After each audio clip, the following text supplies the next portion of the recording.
Olá, meu amigo, olá, minha amiga. Bom dia, boa tarde, boa noite, boa madrugada, porque para o concurseiro não tem tempo.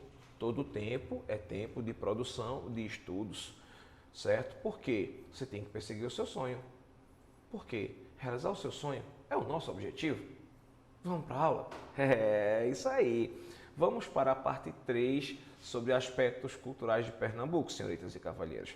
Agora, vamos começando a falar sobre a questão dos esportes, que Pernambuco tem tradição nos esportes. Inclusive o meu esporte clube do Recife, o meu leãozinho. Hoje a mordida tá um pouco faquinha, né? Mas já mordeu pesado. Vamos lá? Vamos para a aula? Esportes. Bom, antigamente, você está vendo aí o Autódromo Internacional de Caruaru, o Autódromo Ayrton Senna, certo? Olha, esse autódromo, ele já chegou, não é? Ele já chegou a sediar corridas da Fórmula Truck, certo? E também de Fórmula F3 e Stock Car. Infelizmente, não é? Nos últimos 10, 12 anos, o autódromo está aí jogado, né? Deixado de lado. Eu que gosto muito de automobilismo, fiquei muito triste, porque eu sempre ia assistir às corridas. Gosto muito de Fórmula Truck. Né? Você vê um monstro de toneladas e toneladas correndo a uma velocidade de quase 300 km por hora. Meu amigo, é emocionante, viu? Deve ser também bem emocionante para o piloto, né? Porque se der alguma coisa errada, Jesus Cristo. Jesus Cristo. Entendeu? Então, Pernambuco tem um autódromo, só que, infelizmente, está deixado de lado. A última vez que eu fui lá, foi para participar de um campeonato de arrancada. Eu tenho um primo, que ele é piloto, Danilo. Aí ele tem um carro de arrancada, ele tem um Chevetezinho Júnior preparado de 280 cavalos, o bicho é bem brabo. Aí eu fui lá para participar, brinquei lá no campeonato de arrancada. Não ganhei não, mas fiquei em quarto lugar, foi bom, né? De 25 fiquei em quarto, tá bom. Não sou assim um motorista tão exímio para pilotar não. E também eu perdi para um Porsche, né? Porsche é Porsche, né? Então, gente, a gente vai perceber que Pernambuco tem tradição no automobilismo, Pernambuco tem tradição no handball, Pernambuco tem tradição no basquete, Pernambuco tem tradição no hóquei, Pernambuco tem tradição no futebol, lógico, certo? No voleibol, então até no vôlei de praia. No futsal, nós tínhamos uma equipe de futsal muito boa aqui, pertencente à empresa Votorantim, a equipe de futsal que já foi até campeã brasileira da Liga de Futsal. Hoje não temos mais, né, equipes pernambucanas que representam a elite do futsal brasileiro, nem a elite do basquete, nem a elite do futebol também, infelizmente, que é a primeira divisão. Né, o meu esporte caiu ano passado e está difícil para subir esse ano. Mas vamos embora, vamos continuar.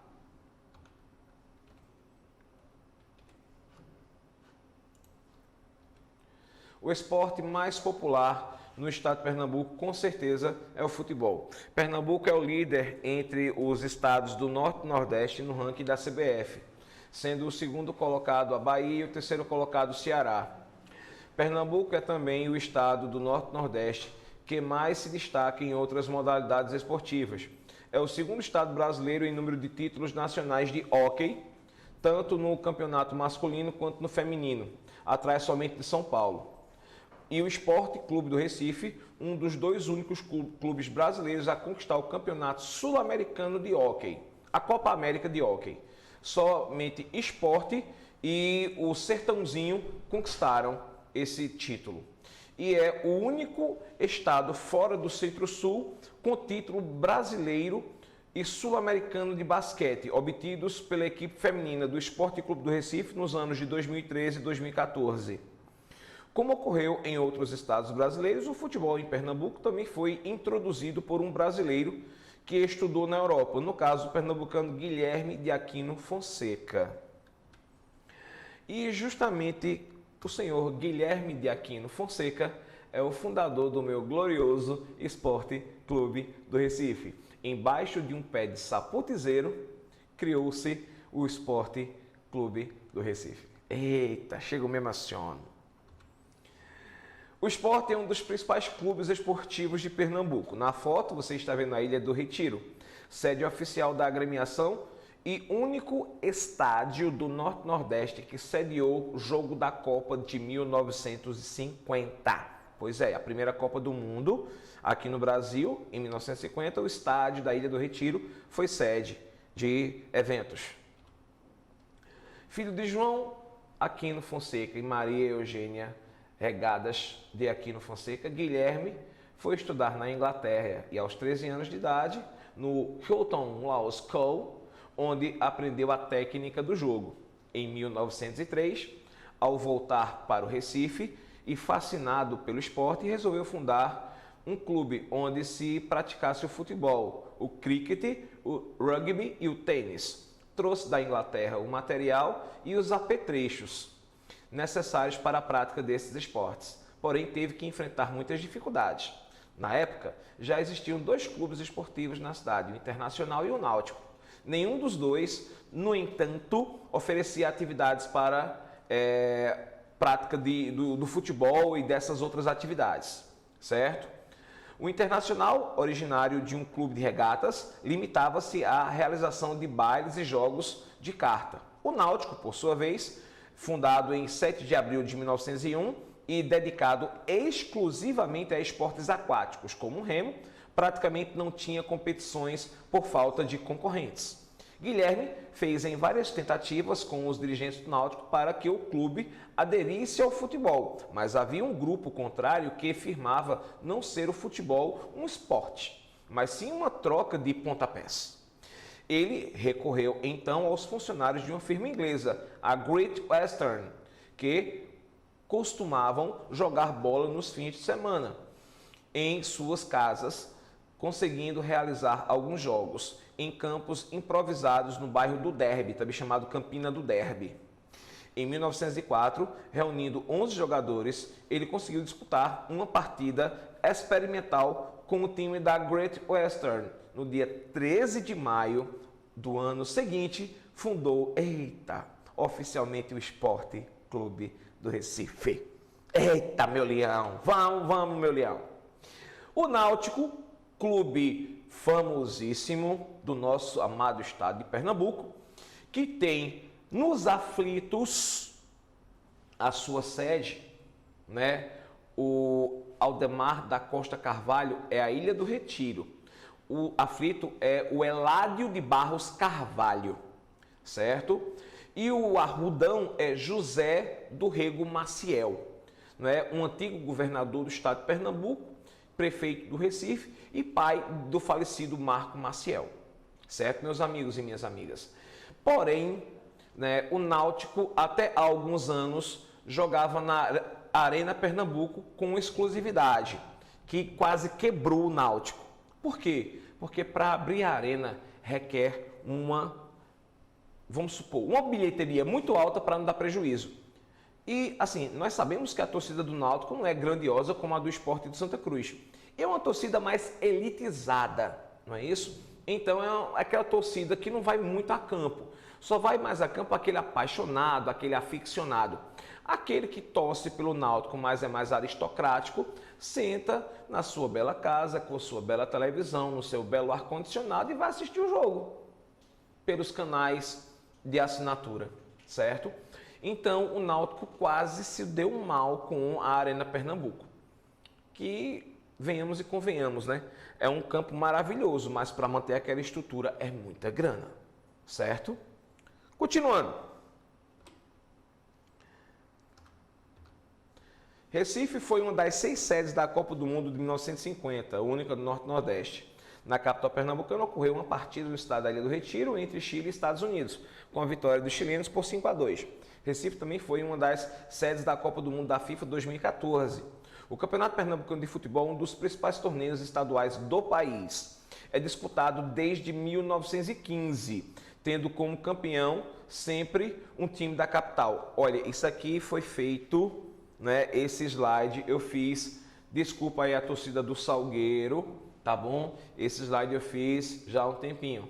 E o nosso querido Salgueiro foi campeão pernambucano, certo? E quase o Retrô também foi, né? Mas foi campeão pernambucano o Salgueiro, o único time do interior que foi campeão pernambucano. O meu querido centralzinho daqui de Caruaru, o Porto, quase foi campeão, foi bivice. Em um ano que o Sport foi um ano mágico do Sport. O Sport foi bicampeão invicto, né? Em 97, 98. E o Porto foi justamente bivice, ok? Que gerou grandes craques para a seleção brasileira, o time do Porto, como Josué, Araújo, Marquinhos. 3 jogadores que chegaram a defender a nossa querida amarelinha, ok? Os principais clubes esportivos do estado são o Sport Clube do Recife, o Santa Cruz Futebol Clube, com 27 títulos pernambucanos, além de terceiro colocado no Campeonato Brasileiro de 75, campeão brasileiro da Série C de 2013, vice-campeão da Série B em 99 e 2005 e da Série D em 2011. E detentor de um título de honra, o famoso Fita Azul do Brasil, por ter retornado invicto ao país após uma excursão internacional na qual enfrentou times do futebol como o Paris Saint-Germain e as seleções da Romênia, do Kuwait, do Bahrein e do Catar. O Santa Cruz foi muito bem nesse período. O Sport Clube do Recife, acho que todo mundo já conhece, né? O que mais tem títulos no estado, né, são 41, né, agora sendo ainda campeão da Copa do Brasil de 2008, campeão brasileiro de 87, é o título da discórdia, né, Sport e Flamengo, vice-campeão da Copa do Brasil de 89, campeão da brasileira da Série D de 90 e vice-campeão da Copa dos Campeões de 2000. E, inclusive, ele foi vice-campeão também da Copa do Brasil de 89, já coloquei aí, né? No título de 2000, o Sport perdeu para o Palmeiras, né, de Filipão, infelizmente, né? O Sport perdeu a Copa dos Campeões lá no estádio Rei Pelé. Eu estava lá, torcendo pelo meu leãozinho. O Sport jogava pelo empate, no finalzinho levou um gol. Aí foi 2-1 o jogo. Mas assim mesmo. Simbora! Falei do Santa Cruz, falei do Sport, falta falar de quem? Dele, Clube Náutico Capibaribe. Aqui está o Santa Cruz. E o Clube Náutico Capibaribe, que detém a marca de mais títulos estaduais consecutivos, é o famoso Hexa, é luxo, 6 vezes campeão, seguidos, de um total de 21 títulos conquistados, e também de um vice-campeão da Copa do Campeonato Brasileiro de 67, que era o Copa Torneio José Gomes Pedrosa, além de 2 terceiros e 2 quartos lugares na Taça Brasil. E vice-campeão da Série B nos anos de 88 e de 2011. Os 3 principais clubes pernambucanos estão entre os mais antigos e tradicionais do Brasil. O Sport, em parceria com a Faculdade Maurício de Nassau, também participa de competições nacionais de voleibol, basquete, hóquei e patins. Outros clubes esportivos importantes no estado são o América Pernambucano, com 6 títulos estaduais de futebol e o Troféu Nordeste 54, além do Clube Português do Recife, do Central, do Porto, do Ipiranga, do Salgueiro, do Petrolina, do Serra Talhada, do Belo Jardim, do Araripina, entre outros. Os maiores times de Pernambuco possuem estádios próprios. O maior estádio construído é o estádio do Arruda, pertencente ao Santa Cruz. Destaque ainda para a Ilha do Retiro, que pertence ao Sport, e para o estádio dos Aflitos, que pertence ao Náutico, como eu disse para vocês, né, senhoritas e cavalheiros. O Sport, ele tem o maior patrimônio socioesportivo do Norte e Nordeste do Brasil. Não tem o maior estádio, mas tem o maior patrimônio socioesportivo, que é um conjunto de parque aquático, quadras de tênis, hóquei, futsal, basquete, handball e handbeach, além de vôlei de praia. Então, é um clube socioesportivo. O Náutico e o Santa Cruz, eles têm basicamente o clube de futebol, o campo de futebol, mas o de Santa Cruz é bem maior. O Arruda é bem maior que a Ilha do Retiro. Beleza? Continuando. Aqui nós temos grandes nomes da cultura pernambucana, certo? Aqui fotos de membros de destaque da nossa cultura, que a gente vai fazer um pequeno resumo aqui para vocês, tá certo? Vamos lá. Em Pernambuco, nasceram diversas personalidades de renome nacional e internacional, que se destacaram e se destacam em todas as áreas do conhecimento, entre elas nós temos Mário Sternberg, o físico teórico mais importante do Brasil, Paulo Freire, um dos maiores pensadores da história da pedagogia mundial, José Leite Lopes, o único físico brasileiro detentor do UNESCO Science and Prize, Nelson Rodrigues, o maior dramaturgo brasileiro, certo? Um dos maiores escritores, né, de teledramaturgia e de dramaturgia para o teatro, o grande Nelson Rodrigues, que fez muito sucesso no Rio de Janeiro, com uma peça e depois uma minissérie chamada As Noivas de Copacabana, certo? Continuando. Leopoldo Netbin, o maior matemático brasileiro de todos os tempos. João Cabral de Melo Neto, o único brasileiro galardado pelo prêmio Neustadt. Um detalhe, o Brasil nunca teve, certo, um prêmio de expressão, certo, pela Academia Sueca, chamado Prêmio Nobel. Porém, o prêmio Neustadt é uma espécie de Nobel dos Estados Unidos. João Cabral de Melo Neto, ele tinha tudo para ganhar o prêmio Nobel da Academia Sueca. Só que tem um porém, ele morreu 6 meses antes do prêmio ser aferido a ele. E com a regra do prêmio, não existe premiação pós-mortem, somente in vitae. O que isso quer dizer? Não existe premiação depois que morre, só em vida.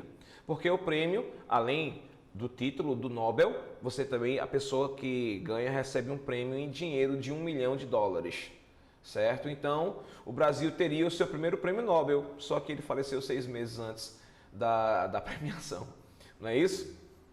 Assim, desculpe eu rir, porque seria engraçado se não fosse trágico, né? O único prêmio Nobel que poderia ser do Brasil, o cara morreu antes da premiação. Fazer o quê, né? Continuando.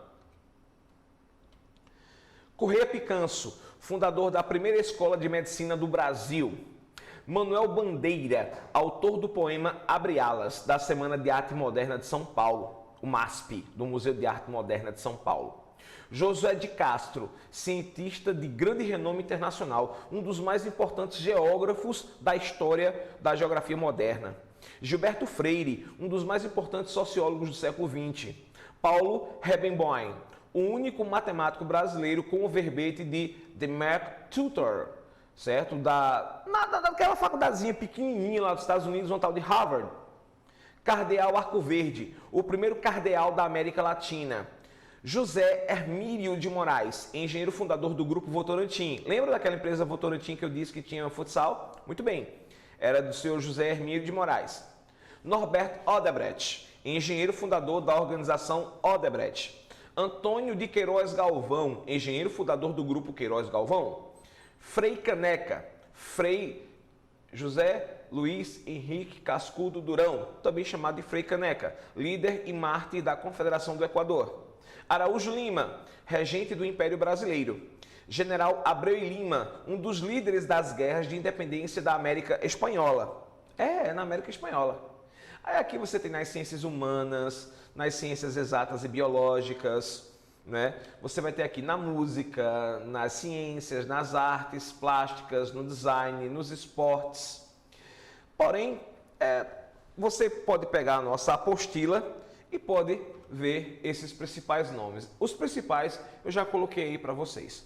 São estes os maiores nomes, né? Os maiores galardões da nossa cultura. Então, senhoritas e cavalheiros, terminamos aqui o nosso módulo, né? A parte 3 sobre cultura, né? Espero em Deus que nós realmente aqui do CPEM possamos contribuir minimamente para que você realize o seu sonho. Porque, como diz o nosso slogan, o seu sonho é o nosso objetivo. Um forte abraço, felicidades para todos e para todas.